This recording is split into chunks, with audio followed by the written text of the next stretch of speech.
55페이지 중간쯤에 보면 우리의 현실, 그래서 현대 서구 사회에 존재하는 이층 구조, 오전에 들은 말씀과도 좀 연결이 되어지는 부분이긴 한데요. 그리고 뭐 지난 주간에 살펴봤던 말씀이니까 바로 좀 이렇게 읽어가도록 하겠습니다. 현대 서구 사회에는 뚜렷하게 분리되어 있는 두 영역이 존재한다라는 거죠. 그것을 프란시스 세퍼라는 분이 계시잖아요. 라브리 운동의 주창자이기도 하고요. 특별히 현대 문화를 극복하고 기독교적인 어떤 세계관을 이루는데 굉장히 큰 공헌을 하신 분이기도 하죠. 근데 이거를 이제 2층 건물에 비유해서 2층 구조로 설명했다라는 거죠. 그래서 요거를 책에 제시한 대로 이제 보면은 1층이 공적인, 그러니까 모든 것들이 기초가 되는 거라는 거죠. 그게 이제 과학적인 지식이다. 자연주의 뭐 이런 것들을 의미하겠죠. 그다음에 계몽주의, 이성 뭐 이런 것들을 얘기를 하고요. 이게 이제 공적인 영역이 되어지는 거고, 과학이라는 것은 어떤 면에서는 사실로 증명되어지는 거라 이런 것들을 얘기하죠. 그다음에 이제 그 2층을 이제 그 사적인 영역이라 그래서 개인적으로 선호하는 것, 예를 들면 뭐 윤리, 도덕, 종교 뭐 이런 것들을 말하겠죠. 그래서 요거를 사적인 영역이고 개인적으로 선호하는 영역이라 이렇게 얘기를 하고요. 그래서 이 현대 서구 문화가 이 문화를 이 두 영역으로 나눈다라는 거죠. 하나는 공적인 영역인데 우리가 공적인 영역을 얘기할 때 흔히 정치, 경제, 사회, 교육, 법 등 사회의 전반적인 부분이 공적인 영역에 속한다라는 거죠. 반면에 이제 사적인 영역 2층에 해당되어지는 거죠.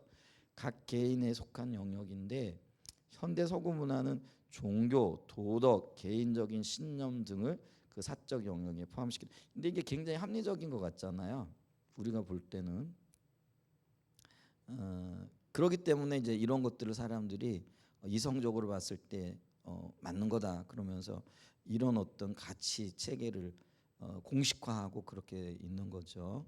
그러면서 그들은 이 공적인 영역은 그 기초가 과학적인 지식인 반면 사적인 영역은 개인적인 선호에 기초한 개인의 선택의 영역으로 간주한다라는 거죠. 그래서 이제 이런 것들이 추가되어지면은 예를 들면은 개인적인 영역은 심지어는 그게 미신이 되어지기도 하고 뭐 개인의 선택이기 때문에 별로 중요성을 갖지 않게 되어지는, 그러니까 그 사람에겐 중요할지 모르지만은 모두에게는 중요하지 않다라는 이제 그런 결론이 나오게 된다라는 거죠. 근데 이제 이 이분법을 다른 말로 얘기하면 사실과 가치의 영역으로 나누기도 한다라는 거죠. 그래서 이 그 공적인 영역을 이게 사실로 보는 거죠. 이제 그러기 때문에 모든 사람들에게 구속력이 있다라는 거죠. 근데 반면에 우리가 가치의 영역이죠. 사적인 영역이고 그게 개인적인 선택이기 때문에 그거는 선택한 그 사람에게만 영향력이 있고 그걸 가지고 다른 사람들에게 강요하거나 해서는 안 된다라는 거죠. 이제 그래서 어떤 면에서 보면은 이제 기독교 우리 신앙을 가진 사람들은 우리의 신앙을 전하잖아요. 믿어야 된다 그러잖아요. 아니면은 지옥 간다 그러잖아요. 뭐 좀 표현이 좀 과하게 되면 이제 그러면 그런 것들을 대단히 싫어하는 거죠. 왜냐면 개인의 선택이고 사적인 영역인데 그게 마치 진리인 것처럼 그렇게 전하고 위협감을, 그리고 마치 폭군처럼 억압한다 이렇게 얘기를 하는 거죠. 그래서 우리가 예를 들면은 요즘 뭐 예수 안 믿으면 지옥 간다. 이제 사실 이제 그런 일이 있었잖아요. 우리 옛날에 저기 송영숙 목사님이 우리 교회 오셨을 때 얼마 안 된 것 같아요. 그래서 그때는 이제 뭐 아이들 전도한다고 뭐 이렇게 갔잖아요. 근데 저 아파트에 가가지고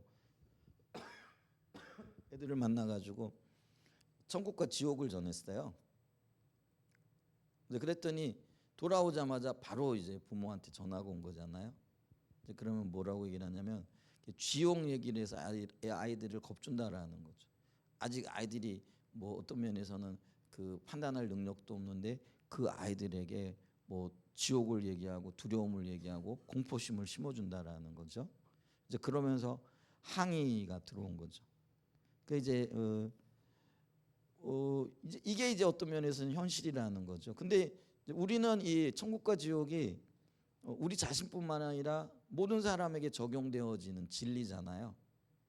근데 이거를 이제 사적인 영역에 밀어넣게 되어지면은 이런 어떤 그 진리를 선포할 때에 이것이 모든 사람들에겐 거부감이 이렇게 주어지고요.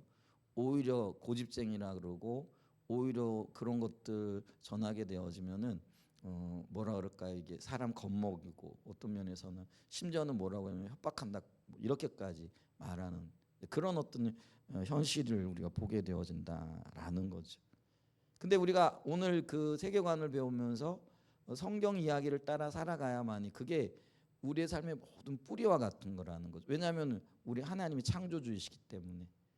근데 이제 사실은 하나님이 창조하셨다라는 거를 증명할 수가 없잖아요. 이들이 얘기하는 과학적인 어떤 부분들이. 그러니까 그들은 이거를 사적인 영역에 너 창조 믿냐?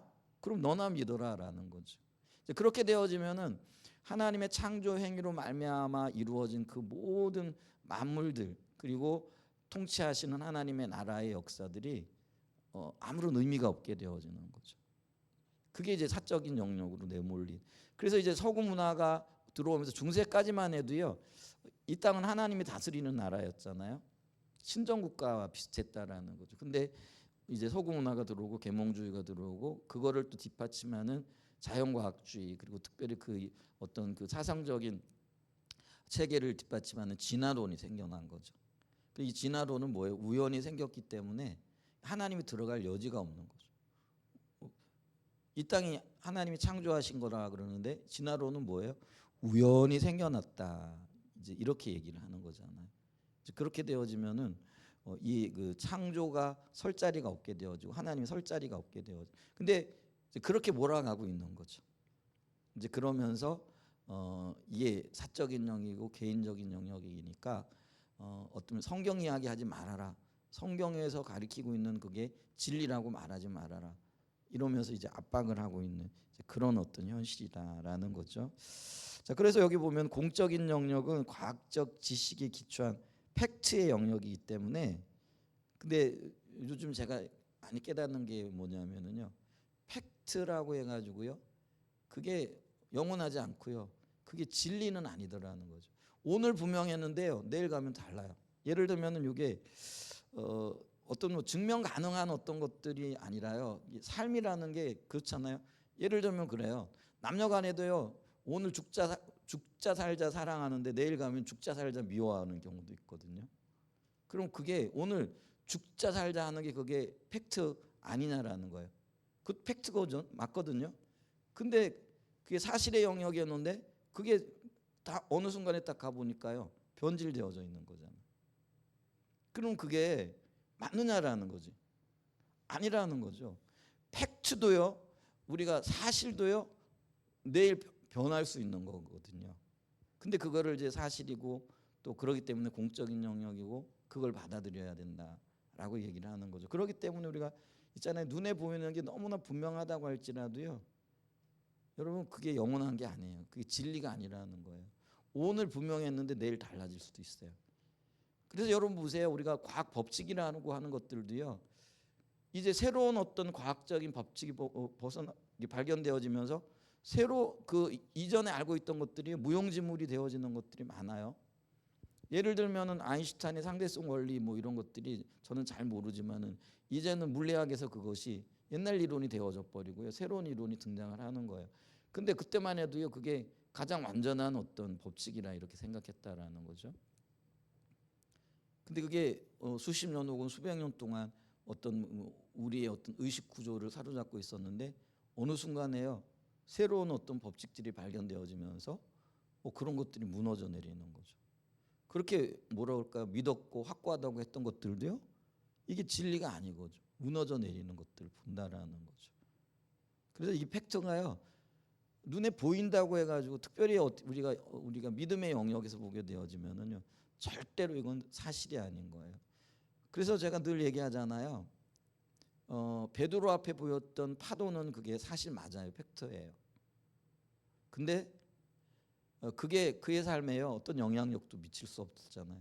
그는 진리를 붙잡게 되어지니까 그 파도를 해칠 수 있었던 거죠. 그러니까 우리가 그 말씀이 진리고 하나님의 의도가 진리라라는 것들을 붙잡아야 된다라는 거죠. 거기에 생명이 있고요. 그게 하나님의 의도가 있다라는 것들 우리가 기억해야 된다라는 거죠. 근데 이제 이 과학적인 지식에 기초한 팩트, 이게 사실의 영역이기 때문에 모든 사람들에게 구속력이 있다라는 거죠. 그래서 모든 사람들이 그것을 지켜야 한다라고 말한다라는 거죠. 반면에 사적인 영역은 개인적인 선호에 기초한 가치의 영역, 그러니까 우리의 믿음을 가치의 영역, 개인의 선택의 영역으로 밀어버리는 거죠. 이제 그런 의미에서 보게 되어지면은 이 믿음은요, 어떤 면에서는요, 구속력이 없게 되어지는 거. 너 믿냐 나 안 믿어, 뭐 그거면 끝났는다라는 거죠. 근데 이 믿음의 영역은 주님과의 관계에서 나오는 것이기 때문에 사실은 이게 영원한 어떤 면에서는요, 진리가 되어지고 변하지 않는 것들이 되어질 수 있다라는 것들을 우리가 봐야 된다라는 거죠.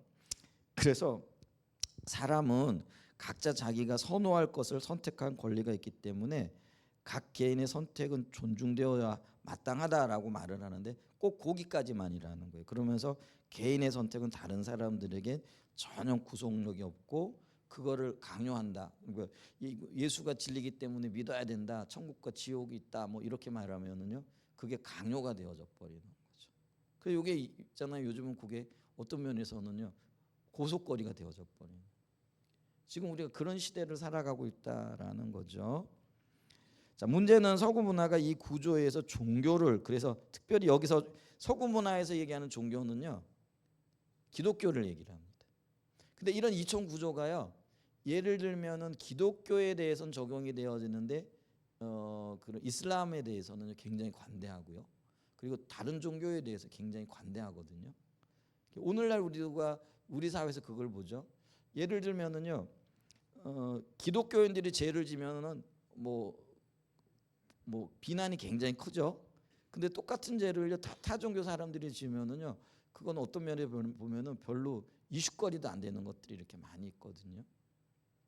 근데 이제 거꾸로 보면은요, 그런 것들을 보면서 오히려 이게 표적이 누구인가를 볼 수 있고요. 그 다음에 이게 사단의 표적을 얘기를 하는 거예요. 그러면 진정한 진리가 뭔가 이런 것들을 볼 수 있는 거라는 거죠. 사단의 입장에 보면은요, 뭐 타종교에서 그런 걸 하는 거는요, 뭐 별로 당연한 거예요. 근데 기독교에서 그런 똑같은 어떤 행동을 했을 때 그걸 비난하고 그걸 뭐라 그럴까요? 세상에 퍼뜨려서 기독교를 어떤 면에서는 공공의 적으로 몰아가야 되는 이제 그런. 근데 그게 오히려 진리이기 때문에 나타나는 현상들일 수도 있다라는 것들을 우리가 봐야 된다라는 거죠. 어쨌거나 있잖아, 이 기독교를 사적인 영역에 포함시켜 버린 거죠. 근데 우리가 기독교적인 세계관에서 보게 되어지면은 성경 이야기, 하나님의 말씀, 또 하나님의 계획은요, 이 세상 모든 것들이 뿌리에 해당되어진다는 거죠. 근데 이제 그걸 거부하게 되어지는 거죠. 특별히 기독교를 표적 삼고 있는 거죠. 그래서 이 사적인 영역은 각자 개인의 선호하는 가치의 영역이기 때문에 거기에는 도덕적 상대주의가 가득하다라는 거죠. 이제 이러한 이유에서 우리 교회는 혹은 기독교는 모든 사람이 순종해야 마땅한 객관적인 진리가 아니라는 거예요. 그래서 선택 가능한 취향의 문제에 불과한 것으로 취급된다라는 거죠. 너 믿어, 그거 잘하는 거야. 근데 그거 나한테 믿으라고 얘기하면 안 돼. 근데 여러분 보세요. 진리를 알고 있는 사람이 정말 뭐라 그럴까요? 하나님 안에서 비추어진 그 참된 진리를 알고 있는 사람이 입을 다물 수가 있겠느냐라는 거예요. 낭떠러지로 떨어져서 죽어가고 있는데 내가 그거를 막을 수 있잖아요. 이 책의 저자가 예전에 그런 얘기를 했거든요. 사람들이 병들어 죽어가고 있는데 암에 걸렸어요. 근데 신약이 개발되어졌어. 그러니까 새로운 약이. 그래서 요거 먹기만 하면은 살 수 있을 텐데 그 사실을 알고 있는 사람이 그 병든 사람들을 향하여 이 약 먹어야 됩니다. 약 먹으세요. 그래야 삽니다라고 말하지 않으면은 그게 어떤 면에서는 범죄라는 거죠. 그러니까 우리는 공적인 진리로서의 말씀이 모든 사람을 살린다라는 거를 알잖아요. 그러니까 전하지 않을래 않을 수가 없는 거죠. 근데 세상은 뭐예요? 우리 보고 입 다물라라고 일하는 거죠. 그건 너나 믿을 일이라는 거죠. 이제 그걸 이제 강요하는 시대가 되어졌다라는 거죠. 여러분 있잖아요. 뭐 표현이 좀 그렇지만 우리가 자유민주주의 국가라고 얘기하는데 자유민주주의 국가에서 표현의 자유 또 종교의 자유 이런 것들이 사실은 이게 어떤 면에서는요. 그 전체주의 국가에서 정말 우리 믿음의 선조들이 목숨을 걸고 얻어낸 어떤 그런 뭐 가치들이거든요. 여러분 있잖아요. 유럽에만 해도 예를 들면은 카톨릭 국가 아니면은 뭐 이렇게 왕정이 있던 시기에는요. 그러니까 왕이 어떤 종교를 택해 가지고요. 그 종교 외에 다른 종교를 믿으면은 예를 들면은 뭐 이렇게 처벌을 받는다든지 그랬어요. 그러면 예를 들면은 왜 그 영국에도요.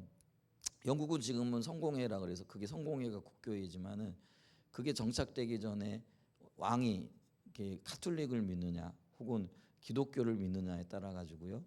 이게 정책이 바뀌어지게 되어지고 또 어떤 면에서는 그것 때문에 박해가 일어나기 시작하고 그래서 있잖아요. 예를 들면 종교개혁이 바로 또 그런 어떤 것들이잖아요. 이제 그런 개념 때문에 그 종교의 자유, 누구나 자유롭게 믿을 수 있는 권리, 뭐 이런 것들을 얻어내기 위해 가지고요. 정말 수많은 사람들이 목숨을 갖면서 지켜낸 진리가 되어졌거든요. 근데 지금 있잖아요.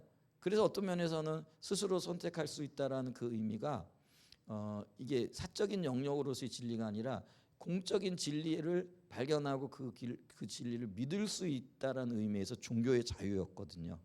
근데 이게 이제 요즘에 와서는 어떻게 하느냐면요. 사적인 어떤 가치로서 다른 사람을 강요하면 안 된다라고 변질되어 버린 거죠.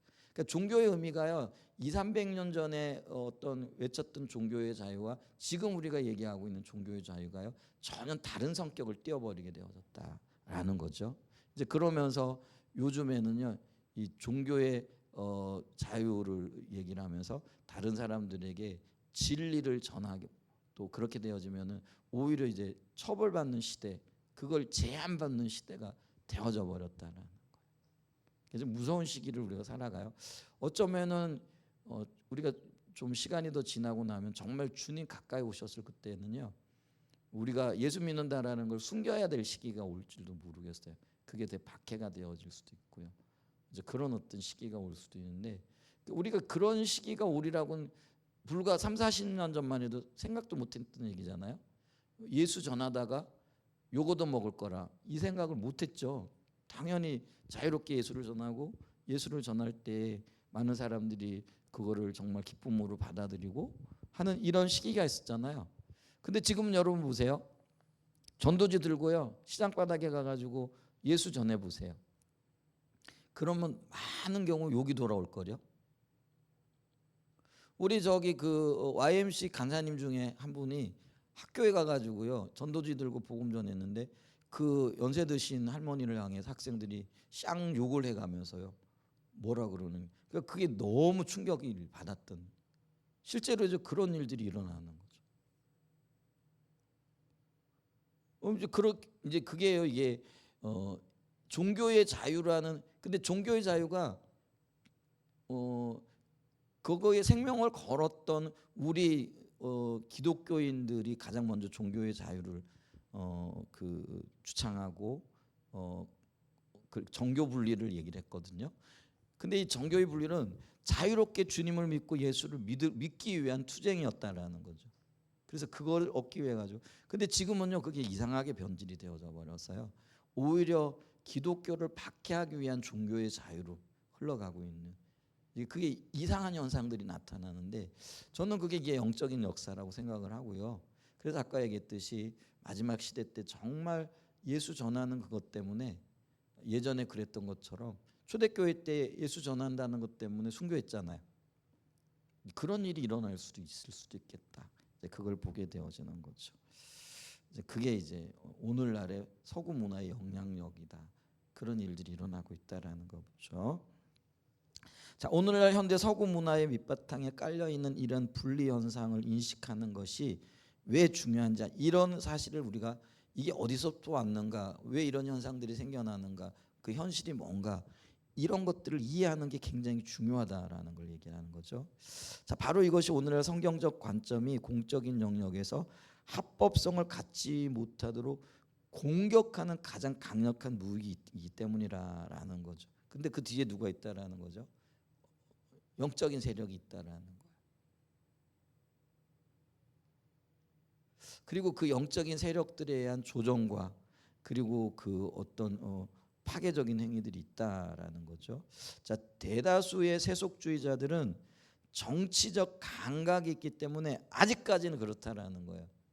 왜냐하면 아직까지는 이 기독교가요, 세상의 주류적인, 그들이 이렇게 어떤 면에서는 가치 영역으로 몰아세우고는 있지만은 가장 주도적이고 큰 어떤 힘을 가지고 있는 교회인 거예요. 근데 그래서 싸잡아 놓고 공격할 수는 없다라는 거예요. 그러면 이제 그거를 전체적인 공격이 아니라 각계, 어떤 면에서는 우리가 각계 전투라 이렇게 얘기를 하잖아요. 그러니까 각계 뭐라 그럴까요? 전투를 통해 가지고 하나하나를 무너뜨려 가는 거죠. 그래서 이들은 절대로 교회를 싸잡아 가지고 뭐라 그럴까, 아직까지는요, 뭐라고 비난하거나 이렇게 하지는 않아요. 근데 이거를 이분은 정치적인 감각이 있기 때문에 직접적으로 종교를, 특히 기독교를 공격하거나 거짓된 것이라고 말은 안 한다라는 거예요. 근데 어떻게 하고 있다라는 거예요? 대신 그들은 종교를 가치의 영역. 그러니까 이게요, 기독교를 넘어뜨리기 위한 벌써 이게 100여 년 전부터 기획되어지고 어떤 면에서는요, 추구되어졌던 그런 어떤 방식이라는 거죠. 이걸 연구하는 분들이 그걸 얘기하는 거예요. 굉장히 오랜 전부터 이런 어떤 밑그림을 그리고 어떻게 하면 기독교를 무너뜨릴까라는 어떤 그런 일들이 있었다라는 것들을 보죠.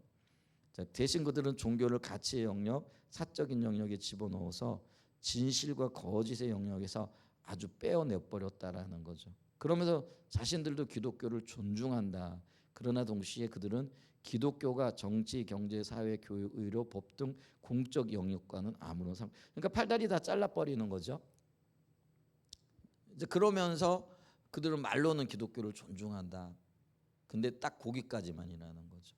실질적인 어떤 그 힘을 우리 손발을 다 묶어 버리고요. 또 그 공적인 영역에서의 어떤 진리로서의 기독교, 그러니까 우리가 이해하고 있는 진리로서의 기독교, 예수 그리스도를 증거하지 못하게 하는 거죠. 그거는 니들 안방에서나 믿어라 이거죠. 니들끼리나 믿고, 근데 그걸 정치, 경제, 사회, 문화 이런 것을 들고 나오면 안 된다라는 거. 예를 들면 동성애 같은 거, 그리고 동성애 뭐라 그러죠? 이거 뭐죠? 동성애 차별법인가요? 뭐 이런 거, 차별금지법 뭐 이런 것들이 있잖아요.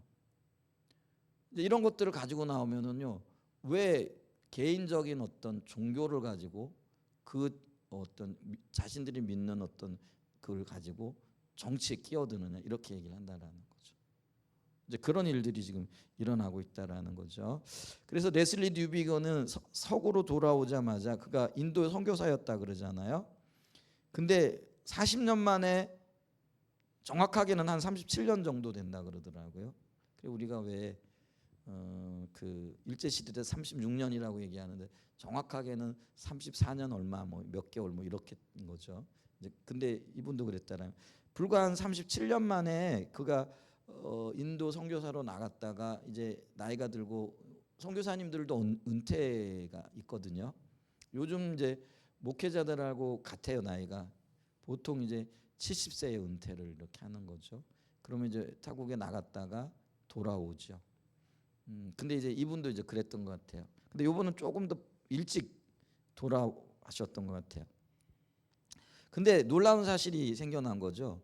그 영국 사회가 그때까지만 해도 기독교 진리가 핵심이었고요. 모든 사람들이 그거를 예수의 십자가 혹은 부활, 뭐 그로 인한 그 어떤 진리들이 사회 속에 적용이 되어지고 말씀을 지키고 뭐 이런 것들이 당연했다라는 거죠. 근데 40년이 지나고 와서 보니까요, 이게 너무나 많이 바뀌어져 있는 거죠. 그러니까 내가 있잖아요. 계속 살고 있으면 그걸 못 느낄 수 있어요. 근데 바깥에 나갔다가 들어오면은 예를 들면 왜 이민 갔다가 역이민 하는 분들이 한국이 너무 달라졌다 뭐 이렇게 얘기를 하잖아요. 근데 그게 뚜렷하게 느껴진다라는 거죠. 근데 이분이 그걸 발견하는 거예요. 기독교 진리가 이제는 주류가 아니라 변두리로 벗어나 있는 거예요. 그러니까 영국이 기독교 국가였잖아요. 한때는 엄청난 기독교 국가였고 사실 그 현대 선교가 영국으로부터 시작이 되어졌거든요. 그러니까 엄청난 영향력을 미쳤던 나라. 그러니까 그 나라가 강대했죠. 뭐냐면은 해가 지지 않는 나라라. 그러니까 영국의 엘리자베스 여왕, 뭐 빅토리아 여왕, 뭐 이 시대에 그러니까 영국이 정말 해가 지지 않을 정도로 정치적으로 강대하고 군사적으로 그 조그만 섬나라가요. 세계를 지배하는 때가 있었잖아요. 근데 그때가 언제냐면은 기독교가 굉장히 융성했던 때죠. 그러니까 적어도 그들은요. 물론 이제 세상적인 욕심도 결합이 되어지면서 세속화되어지고 타락하는데 이제 이런 어떤 것들이 일조했겠지만은 정치적인 야욕도 분명히 있었겠죠.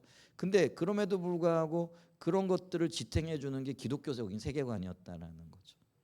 그래서 그들이 표면적으로는요, 뭐 기독교 국가로서 그들의 진리를 받아들이고, 근데 이게 있잖아요. 예를 들면은 세상이 발전하고 산업화되어지고 또 어떤 면은 세속화되어지면서 그게 완전히 새로운 종류의 어떤 그런 문화들이 들어오게 되어졌다라는 거죠. 미국이요 60년대까지만 해도요 기독교적인 세계관을 토대로 살아갔고 그 요즘도요 그래도 정통 미국의 기독교인들이 아직도 그래도 힘을 쓰고 있잖아요. 근데 미국에 들어가 보면은 그런 기독교적인 배경을 가지고 있는 사람들은 삶이 좀 다르대요. 우리가 흔히 얘기하는 것과는 좀 아직까지는 미국이 버티고 있는 거예요. 근데 점점 힘을 잃어가고 있는 것들을 보게 되어지잖아요. 그러니까 40년 전과 지금의 모습이 미국이 너무나 다르고요. 앞으로 그게 점점 빨라지는 거죠. 10년 후에 20년 후에 미국의 모습은요. 진짜 이제는 기독교 국가가 아니라 영국처럼 완전 세속화 국가가 되어질 수도 있는 거죠. 그런 일들이 이렇게 일어날 수도 있겠죠. 근데 레슬리 듀비긴이 40년 만에 고국으로 돌아와 보니까요. 기독교 국가가 이제는 전혀 기독교라는 이름은 갖고 있는데 기독교의 어떤 진리가 적용되어지지 않는 나라가 되어졌다라. 그러니까 그걸 보고 굉장히 충격을 받았죠. 그러면서 이분이 뭐라고 했냐면 종교의 딱지가 붙은 의견은 모조리 가치의 영역인 상층부의 이분법적인 가치. 그래서 어떤 면에서는요. 기독교를 무너뜨리는 어떤 그 이론적인 토대를 제공하는데 이런 어떤 가치관들이 굉장한 영향력을 미친 거죠. 그리고 교회가요 그걸 처음에는요, 그럴 수 있겠다. 왜냐하면 이게 왜 그런 현상이 나타나느냐면요, 복음을 어떻게 이해했느냐면요, 복음을 예수 믿고 그냥 이 땅에 견디며 살아가다가 천국 가는 걸로 이해를 했다라는 거죠. 그러니까 구원을 그렇게 이해를 하게 되어지니까요. 예를 들면 세상의 뭐 정치적인 영역, 경제적인 영역, 오히려 세상에서 경제적인 부를 이루면서 그런 것들을 활용하고 뭐 이런 것들을 죄악시 여기게 되어지는 거죠.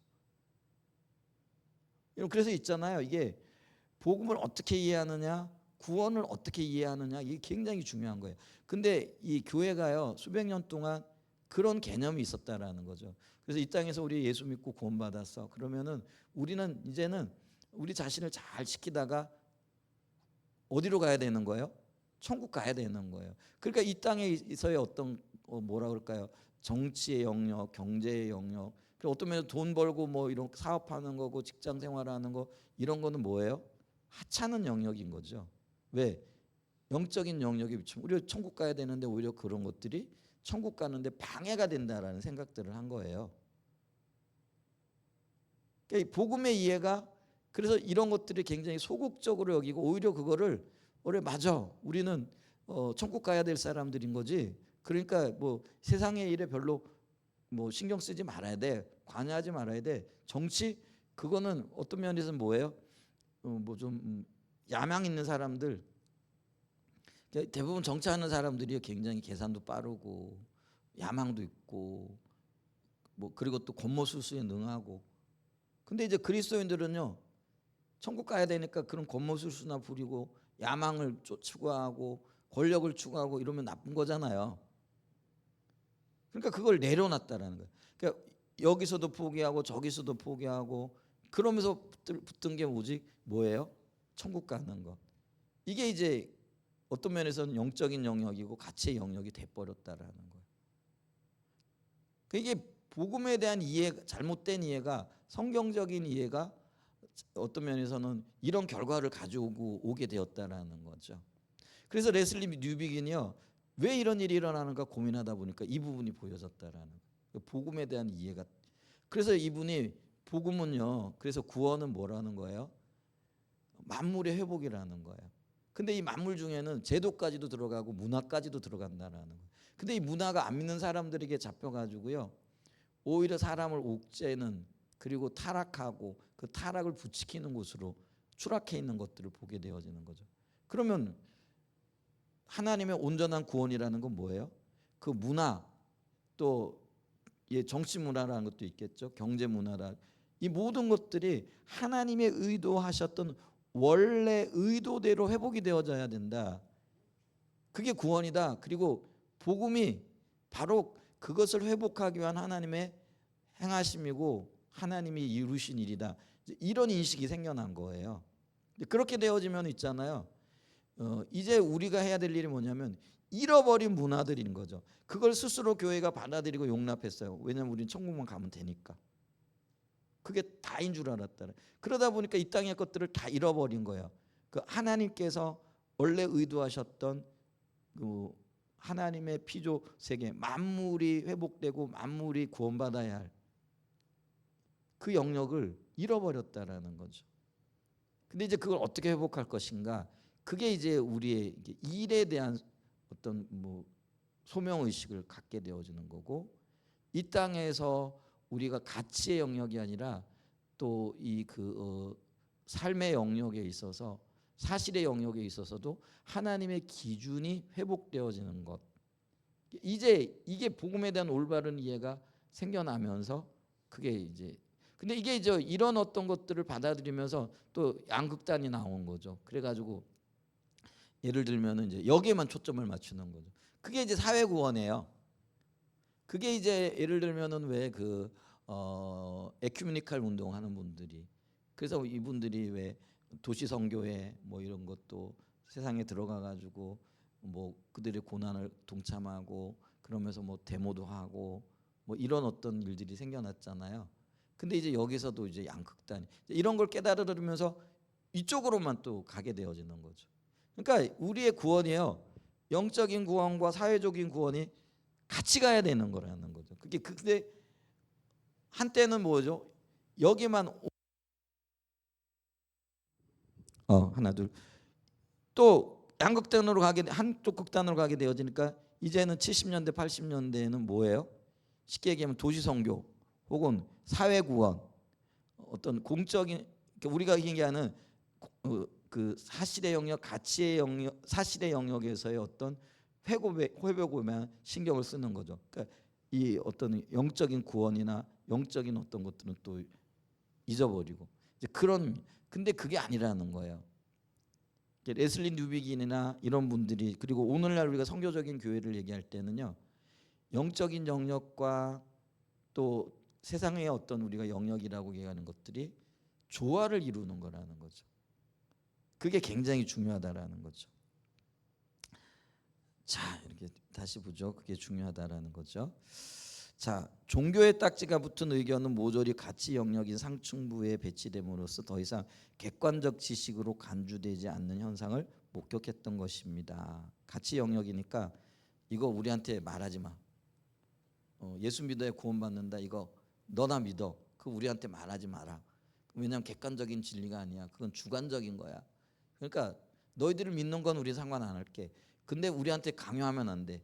그리고 그거를 예를 들면은 그 얘기하는 그 사실의 영역, 그러니까 그 어떤 팩트라고 여기는 그 영역으로 끌어들이면 안 돼.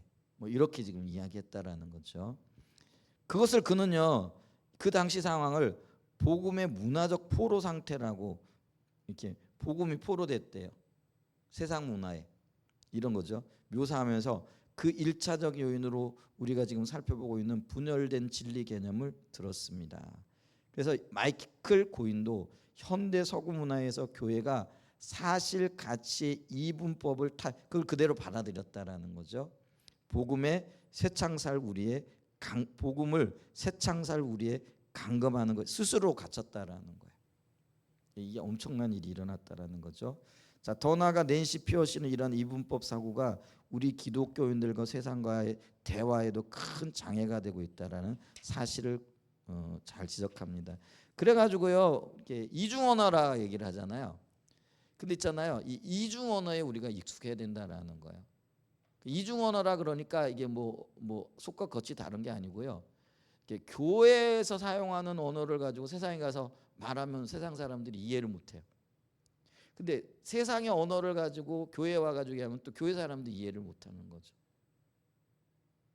그럼 이중어라는 건 뭐냐면요, 교회의 용어를 가지고 세상적인 언어로 잘 표현하고 전달할 수 있어야 된다는 거죠. 그러니까 우리가 세상을 변화시키고 지금 이 시점에서 문화를 구속하기 위해서는요, 우리의 진리를 세상적인 언어로 잘 표현해 놓을 수 있어요. 그러니까 교회 언어에도 익숙하고 세상 언어에도 익숙하고, 그 얘기는 뭐냐면 감각이 있어야 된다라는 거죠. 그걸 잘 표현해 낼 수 있어야 된다라는 거죠. 그래서 우리는요, 이 그 교회의 문화뿐만 아니라 이 문화를 세상적으로도 잘 표현해 놓는 이중 언어에 굉장히 익숙해져야 되고, 또 거기에 능한 사람들이 길러져야 된다. 그래야 이 우리의 진리를 세상 가운데에서요, 그 사실의 영역이라고 하는 그곳에서 잘 전달하고 펼쳐나갈 수 있는 거예요. 그래서 우리가 이 부분들을 잘 연구하고 전문가가 되어져야 된다라는 거죠. 자, 그리스도인들이 공적인 영역에서 의사소통하기가 그렇게 어려운 이유가 바로 이런 분리 때문이라는 거죠. 그러니까 있잖아요, 세상이 말하는 걸 교회가 못 알아들어요. 교회가 말하는 거를 세상이 못 알아들어요. 이게 이제 이 이분법적인 사고가 우리 안에 고착화되어져 버린 거라는 거죠. 그리고 교회가 그걸 그대로 받아들였다라는 거예요. 그래서 교회는 세상 일에 대해서 무관심하고요. 그러니까 세상의 교회를 향하여 너희들 그냥 예수 잘 믿고 니들끼리나 잘 살아. 우리 일에 간섭하지 마라. 우리는 우리가 알아서 잘할게. 뭐 이런 식이 되어진 거죠. 그러니까 교회가 그걸 받아들였어요. 그래, 니들끼리 잘해봐. 우리는 우리끼리 살게. 그러면서 이제 뭐예요? 영혼 구원에 매진한 거죠. 그러다 보니까 이게 서로 대화가 안 통하게 되어지는 그 지경까지 되어졌다라는 거죠. 자, 불신자들이 우리 말을 들을 때 정신적 사실 가치의 틀을 통해 여과하고 있음을 아는 것이 매우 중요합니다. 그러니까 있잖아요, 그들이 우리의 말을 있는 그대로 받아들이지 않고요, 자기들의 어떤 가치관과 자기들의 세계관을 가지고 여과한다라는, 걸러듣는다라는 얘기죠. 그런 얘기. 그러니까 이게 참된 진리가 그 선포되어지지 않고요, 먹혀들이지 않는다. 예를 들어 낙태나 생명윤리 혹은 동성애와 같은 이슈에 대해 입장을 표명할 때 우리로서는 사회의 건강에 중요한 객관적인 도덕적인 진리를 의도적으로 주장해. 그렇잖아요. 이 동성애가 퍼지고 그러면은 에이즈 환자들이 생기고 그러면은 국가적으로도 돈도 많이 들어가고 치료하는데도 굉장히 많은, 보건적으로도 볼 때 굉장히 손해가 되어지는 거잖아요. 그래서 하지 말자 이렇게 얘기한다라는 거예요. 근데 그들은 그걸 어떻게 받아들인가요? 그들은 우리가 단지 주관적인 편견을 표현하고 있다고 생각한다라는 거죠.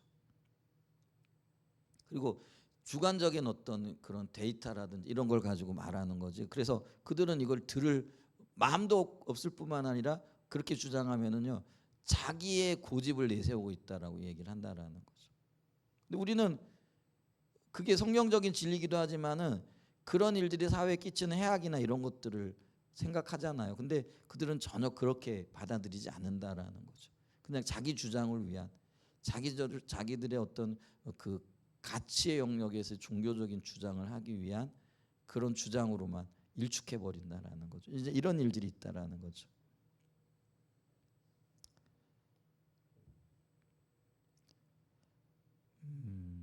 그래서 우리는 우주에는 누군가에 의한 지적 설계를 지적하는 과학적인 증거가 있다고 말할 때, 그래서 우리가 지적 설계, 요즘은 창조 얘기를 그들이 좀 이렇게 알아들을 수 있도록 표현하기 위해서 지적 설계자가 있다. 이제 그런 얘기. 오늘 이제 김순애 할머니가 오늘 구원을 받으셨잖아요. 근데 좀 이렇게 기도해 달라 그러더라고요. 그러면서 두 따님이 하시는 얘기가 예수를 절대로 안 믿어요 그러더라고요. 근데 예수를 안 믿는 분을 붙들고 기도를 해야 사실 뭐 어떤 저기가 있겠어요? 근데 이제 그렇게 기도하는 건 어떤 면에서는 두 딸의 위로에 지나지 않는 거잖아요. 근데 이제 목회자 입장에서 그래도 이제 뭐 기도를 하는 거죠. 그리고 기도하면서 하나님께서 어떤 은혜를 베풀어 주시기를 위해 기도를 하는 거잖아요. 그래서 항상 기도하고 성령께서 비춰 주시고 깨닫게 하여 주시길 위하여 이렇게 기도하는데, 근데 한참 기도했어요. 뭐 한 10분이나 이렇게 기도했는데, 기도를 제가 마쳐야 될까 하다가 제 아내를 이렇게 바라봤더니 아내가 갑자기 어르신 그러더니 깻잎 또 고구마 순 뭐 이런 거 심으시잖아요. 근데 내가 심었으니까 그거를 얻는 거잖아요. 뭐 이렇게 시작을 하더라고. 근데 그게요, 그분의 굉장히 어떤 도전이 되는 것 같아서 성령의 어떤 일하심이 딱 느껴지더라고요. 그러면서 복음을 쭉 풀어가더니요, 그분이 이제 죄를 얘기를 하고, 그리고 주님을 알지 못하는 게 죄예요. 그러면 어떻게 하실래요? 믿을래요? 그랬더니 이분이 허허허 그러시더라고요. 그래서 이분이 거절하실래나 그랬더니 믿겠다고 그러시더라고요. 그리고 받아들이시더라고요.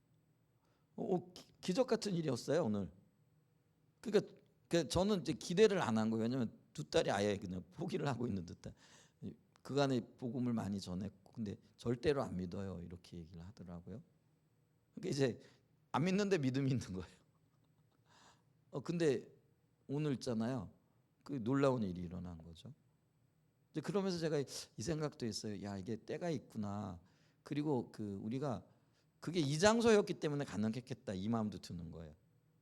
그러니까 우리가 예배하고 주님을 찾고, 그러니까 이 공간도 사실은 굉장히 중요하더라고요.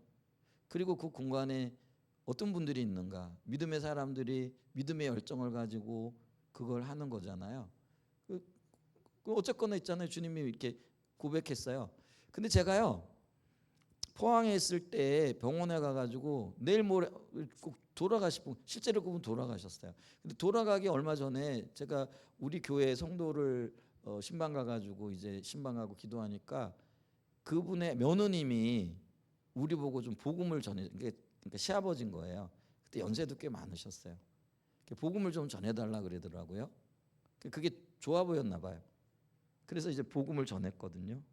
근데 얘기 잘 들으시더라고요.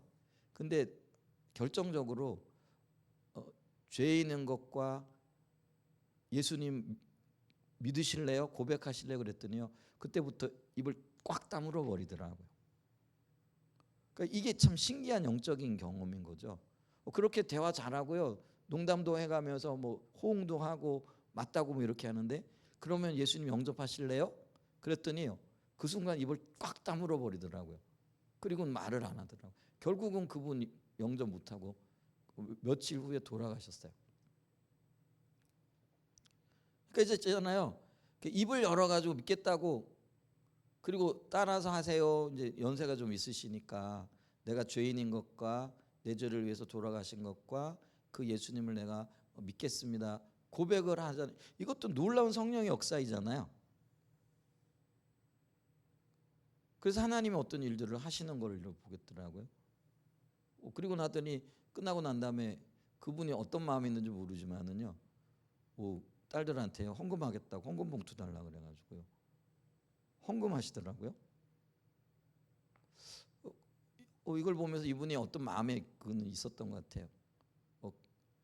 물론 이제 영혼 구원이 근데 우리가 믿기로는 입술로 고백하면은 주님께서 구원을 주시는 거잖아요.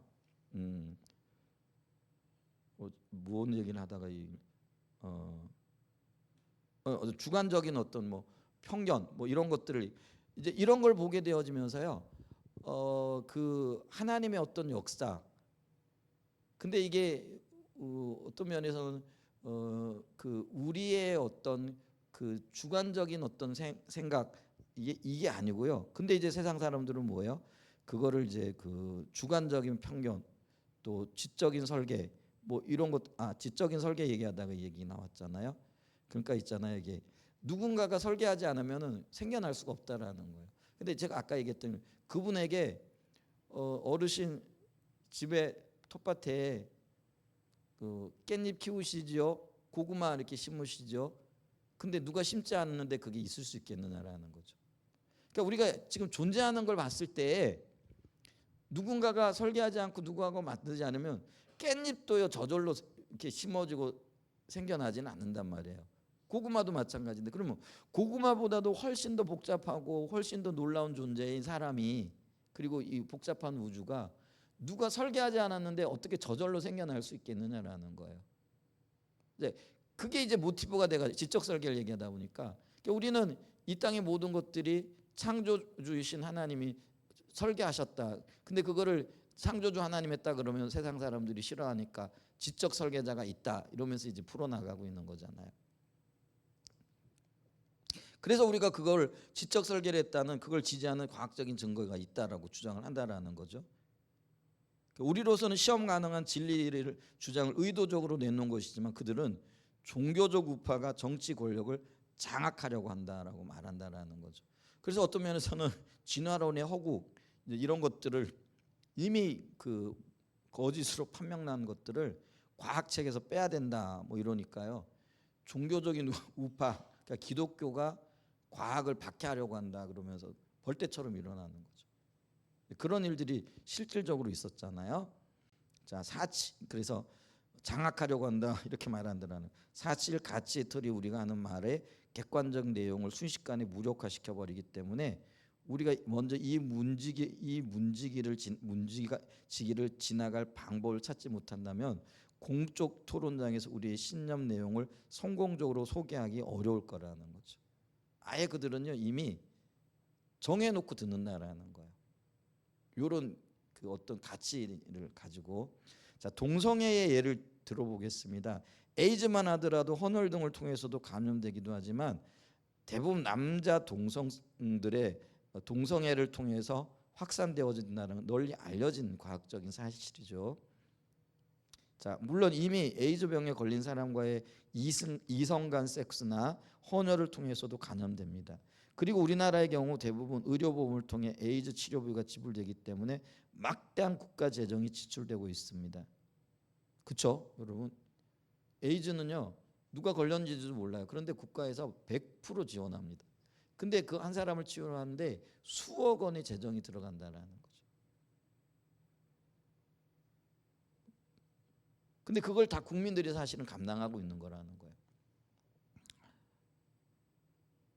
그런데 교회가 동성애로 인한 국민 건강과 국가 재정의 문제를 제기하면 언론이나 국회 등은 곧바로 기독교인들이 종교적인 잣대로 동성애를 반대하는 것이라고 무시해버린다, 오히려 비난한다라는 거죠.